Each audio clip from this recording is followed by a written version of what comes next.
बिस्मिल्लाहिर्रहमानिर्रहीम। आज के लेक्चर में हम लोग पढ़ेंगे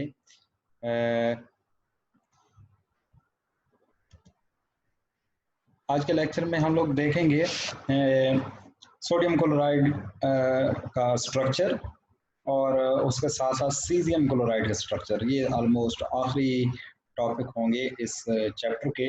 और इसके बाद मैं आपको एक असाइनमेंट दूंगा। असाइनमेंट छोटी सी है कि डायमंड का स्ट्रक्चर आप लोगों ने डिस्क्राइब करना होगा। जिस तरीके से हम सोडियम क्लोराइड और सीजियम क्लोराइड के स्ट्रक्चर को मैं आपको सामने रखूंगा, इसी तरीके से कुछ एस्पेक्ट्स आपने डायमंड स्ट्रक्चर के स्टडी करने होंगे, जो आपको आर के पूरी की बुक में मिल जाएंगे, केटल की बुक में भी मिल जाएंगे और अली उमर की बुक में भी। आई होप कि उसमें भी ये डायमंड स्ट्रक्चर मौजूद है। वैसे नेट पर भी आप इसको सर्च कर सकते हैं, तो उसको थोड़ा सा आप लोगों ने देखना है। उसके बारे में फिर मैं आपको बताऊंगा कि एक असाइनमेंट छोटी सी तैयार करनी होगी और जिसमें उसकी मुख्तलिफ जो है ना पैरामीटर आपने डिस्क्राइब करने होंगे। तो हम स्टार्ट करते हैं आज के लेक्चर में। सोडियम क्लोराइड क्रिस्टल का कैसा स्ट्रक्चर होता है और सीजियम क्लोराइड का कैसा स्ट्रक्चर होता है, ये हम और करेंगे इसके मुख्तलिफ एंगल्स के ऊपर और इसको जानने की कोशिश करेंगे। मैं एक आपके पास सॉफ्टवेयर ओपन करता हूँ। मैं कोशिश करता हूँ सॉफ्टवेयर से आपको समझाने की, ताकि आपको ज़्यादा आसानी रहे इसकी विजुअल, क्योंकि ये सारी चीज़ें जो हैं ये विजुअल्स हैं, मतलब कि इनको विजुअली हमें देखना होगा कि किस तरह से ये एटम्स आपस में किस तरीके से अरेंजमेंट बनाकर एक पूरा क्रिस्टल बनाते हैं। सोडियम क्लोराइड जैसे आपको पता है कि ऑर्डिनरी साल्ट है हमारे पास, इसका अंदर जो है ना वो क्रिस्टल्स हैं। ठीक है, जब हम इसको स्टडी करते हैं, इसकी मटेरियल एस्पेक्ट्स को जब हम स्टडी करते हैं, ठीक है, तो इसके अंदर क्रिस्टलाइन सिस्टम है।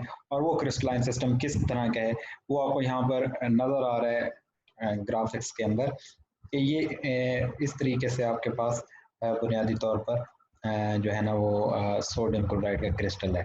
इसमें आप देखेंगे, इसमें जो ये आपको येलोइश बॉक्स नज़र आ रहे हैं, स्फीयर नज़र आ रहे हैं, ये गोल्डन कलर के, ये आपके पास सोडियम एटम्स हैं। ठीक है, और इसी तरीके से ये जो आपको पर्पल कलर के ये स्फीयर नजर आ रहे हैं, ये क्लोराइड हैं, क्लोराइड आयंस हैं। ये सोडियम आयंस हैं, ये क्लोराइड आयंस हैं। आयनिक क्रिस्टल है, यानी कि सोडियम और क्लोराइड आयंस के दरमियान आयनिक बॉन्ड्स हैं।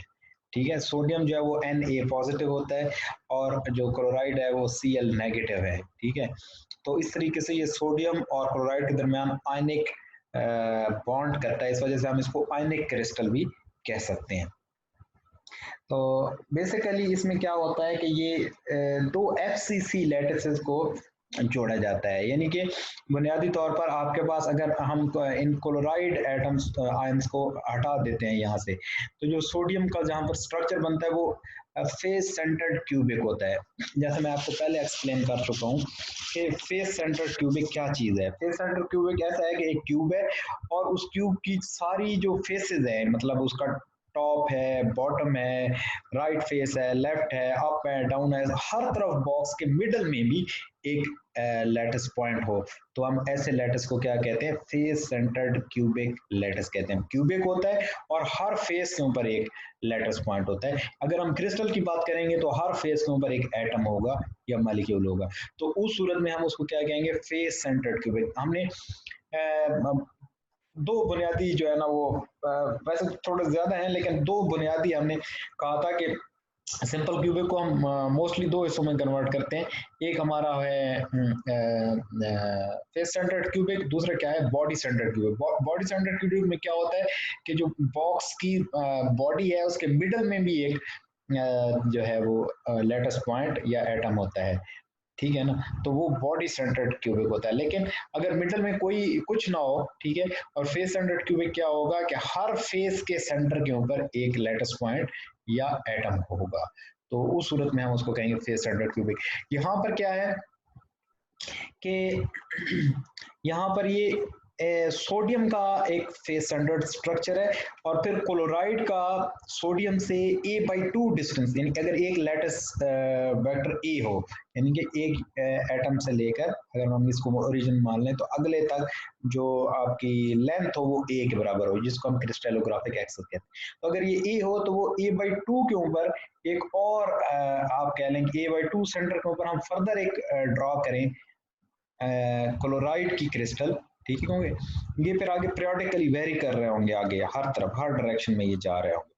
तो ये आगे जो एक आपके पास स्ट्रक्चर बनेगा वो फिर क्लोराइड आयंस का एक फेस सेंटर्ड क्यूबिक होगा।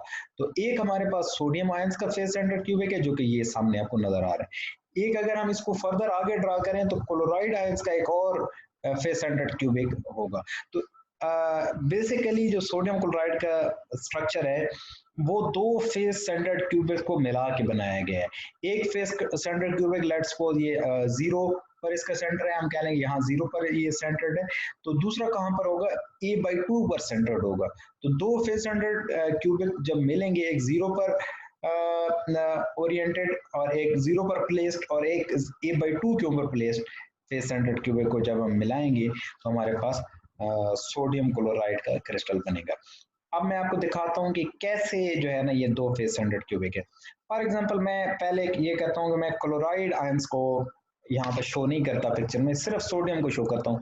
ये जो आपके पास गोल्डन कलर के हैं ये सोडियम है। सोडियम का दायरा रेडियस बड़ा होगा क्योंकि इसके न्यूक्लियस में लेस नंबर ऑफ प्रोटॉन्स हैं, ठीक है ना।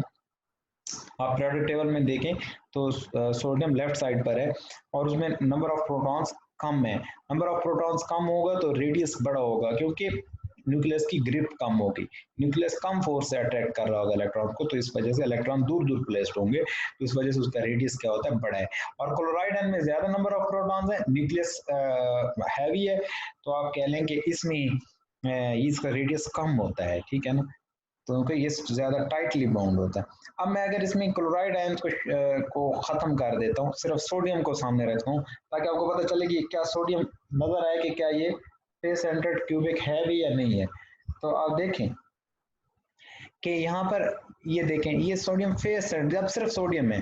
अब देखो ये फेस है, फेस के सेंटर पर एक एटम है। इसी तरीके से मैं इस फेस को देखता हूँ, इस फेस के सेंटर पर एक एटम है। अभी इस फेस पे देखो, ये फेस के सेंटर पे, मैं इसको टॉप पर देखूं तो यहाँ पर भी, तो ये क्या है, ये फेस सेंटर्ड क्यूबिक है, ठीक है, क्यूबिक स्ट्रक्चर है जैसे कि आपको नजर आ रहा है, ठीक है। और इसके हर फेस के ऊपर क्या है, एक एटम है। अभी ये मैं इसका फ्रंट फेस देख रहा हूँ तो इसके ऊपर फेस, तो ये क्या हो गया, इसको हम कहते हैं फेस सेंटर्ड क्यूबिक। सोडियम जो है, अगर जस्ट सोडियम को देखा जाए तो सोडियम आयंस एक फेस सेंटर्ड क्यूबिक स्ट्रक्चर बनाते हैं, ठीक है। अब हम देखते हैं कि हम सोडियम आयंस को जो है ना वो शो करते हैं सिर्फ, सॉरी क्लोराइड आयंस को जस्ट शो करते हैं और सोडियम को छुपा देते हैं, ठीक है।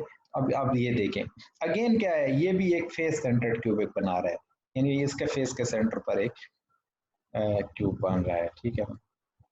अब लेकिन यहाँ पर, अब यहाँ ये देखो कि सेंटर यहाँ पर होगा, यानी यहाँ से आप देखेंगे, इधर आप सेंटर रखो, ठीक है, यहाँ पर, और इसी तरह के एटम्स आगे भी इमेजिन करो, क्योंकि ये पीरियोडिक है ना, यानी ये तो एक यूनिट सेल आप देख रहे हैं, इससे आगे और यूनिट सेल होंगे, रेपिटेशन होगी, यानी ये जो तीन आपको नजर आ रहे हैं एटम, आगे फिर तीन होंगे, इनके पीछे जो जो जो जो आपको एटम नजर आ रहा है वो उसके नीचे पीछे फिर एक एटम होगा, यानी ये जो यूनिट सेल है ये रिपीट हो रहा होगा आगे से आगे। तो अब अगर यहाँ से आप ऑनवर्ड देखेंगे, यहाँ से इसको सेंटर मानकर, तो ये जो आगे आपके पास बनेगा ना यूनिट सेल, वो अगेन फेस सेंटर्ड क्यूबिक होगा, ठीक है। तो हुआ क्या कि दो फेस सेंटर्ड क्यूबिक्स को जब हमने मिलाया, ठीक है, एक हमारे पास सोडियम का और जो जिसका ओरिजिन 0 पे, दूसरा हमने क्लोराइड आयन का जिसका सेंटर हमने a/2 पर रखा, तो इन दोनों को जब हमने कंबाइन किया तो हमारे पास कौन सा क्रिस्टल बना है, हमारे पास सोडियम क्लोराइड का फेस सेंटर्ड क्यूबिक क्रिस्टल बना है, ठीक है। ये आप लोगों का सोडियम क्लोराइड का क्रिस्टल है जो आपको नजर आ रहा है, ठीक है। तो यहाँ तक आपका कोई क्वेश्चन है तो आप बताएं, फिर मैं आगे आपको दूसरा जो है ना वो क्वेश्चन समझाऊंगा।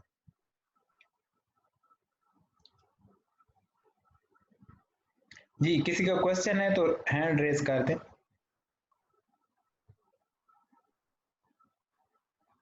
जी, कोई बच्चा क्वेश्चन करना चाहे तो हैंड रेज कर दे। अच्छा, चलें, किसी का क्वेश्चन नहीं है।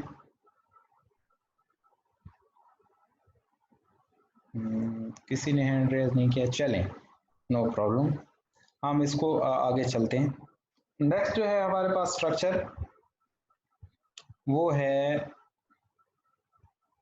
चलें इसको मैं क्लोज कर देता हूँ। वो कर देते हैं सीरियम क्लोराइड का। ये बॉडी सेंटर्ड क्यूबिक है, ठीक है ना। सीरियम क्लोराइड जो है वो आपके पास क्या है, ये बॉडी सेंटर्ड क्यूबिक है। अब इसमें देखो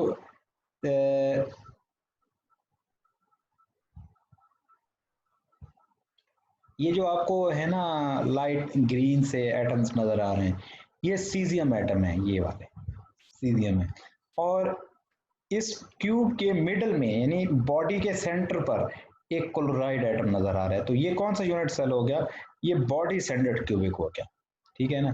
तो जिस तरीके से वो फेस सेंटर्ड क्यूबिक था सोडियम का, सोडियम क्लोराइड का, तो सीजियम क्लोराइड क्या है, ये बॉडी सेंटर्ड क्यूबिक, इसकी जब इसको इन्वेस्टिगेट किया गया इस मटेरियल को, तो ये बॉडी सेंटर्ड क्यूबिक था। इसमें क्या है कि जो आपके पास सीजियम एटम है वो 0 0 0 पोजीशन पे लोकेटेड है, यानी ओरिजिन हर कॉर्नर पर हैं, आप इनको कह सकते हैं कि जब हम इनका ओरिजिन लेंगे तो ये 0 0 पर।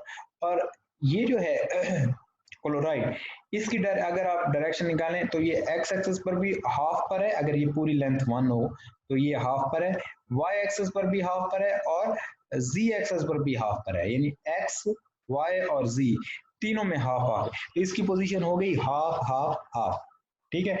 और हाफ हाफ हाफ जब ये हो तो ये बिल्कुल आप कह लें कि सेंटर के ऊपर आता है, ठीक है ना।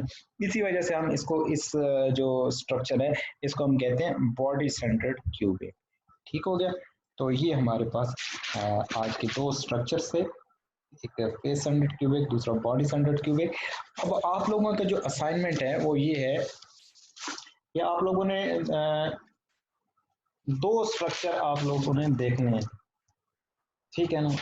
एक आपने डायमंड स्ट्रक्चर को देखना है, ठीक है। ये डायमंड स्ट्रक्चर क्या है, ठीक है, इसमें जाहिर है डायमंड में जो है ना वो कार्बन एटम्स हैं, ठीक है।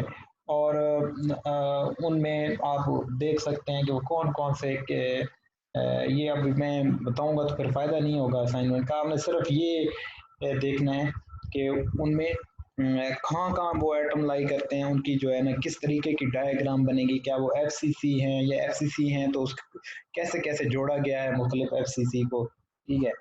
तो और वो किस तरह का यूनिट सेल बनाते हैं।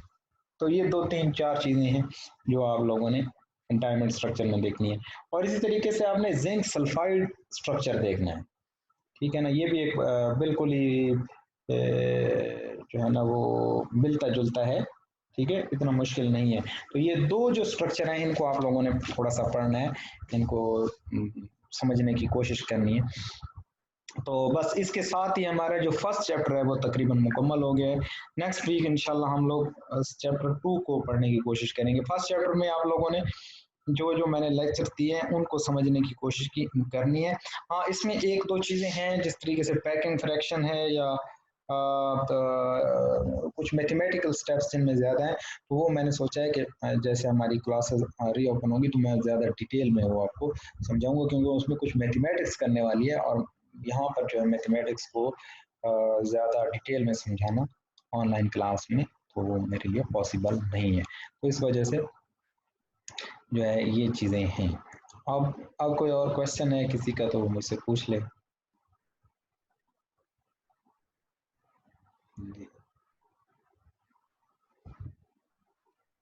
कोई क्वेश्चन नहीं है।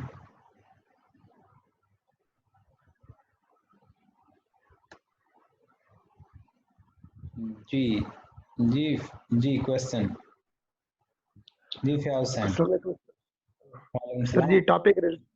सर टॉपिक रिलेटेड क्वेश्चन तो नहीं है, लेकिन सर वो मेड की असाइनमेंट के हवाले से कब दी जाएंगी सर, वो उसके हवाले से कोई हाँ हाँ इन्फॉर्मेशन है तो हाँ सर हाँ, मिड की जो है वो इस तरह है कि अभी कोई इंस्ट्रक्शंस नहीं आई मिड के हवाले से कि मिड जो है ना वो जी किस तरह से लेना है।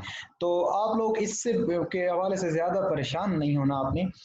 मिड का जो है ना वो आपको वेल इन टाइम बताऊंगा कि यानी उसके लिए आपको 10-15 दिन दिए जाएंगे कि इसमें आपने कुछ असाइनमेंट देनी होगी या जो भी करना होगा ना। जी तो वो हम पहले जी एक दिन बैठ के उसके बारे में डिस्कशन कर लेंगे कि हमने करना क्या है। ठीक है। तो जी अभी सर। मैं इस वजह से खामोश हूँ क्योंकि हायर अथॉरिटीज की तरफ से कोई इंस्ट्रक्शन अभी आई नहीं है मिड की।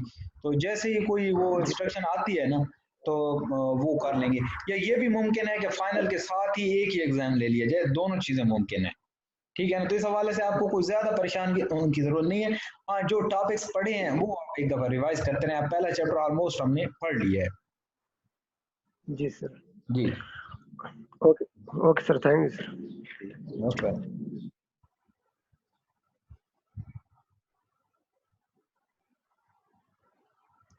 जी, कोई और क्वेश्चन है किसी का?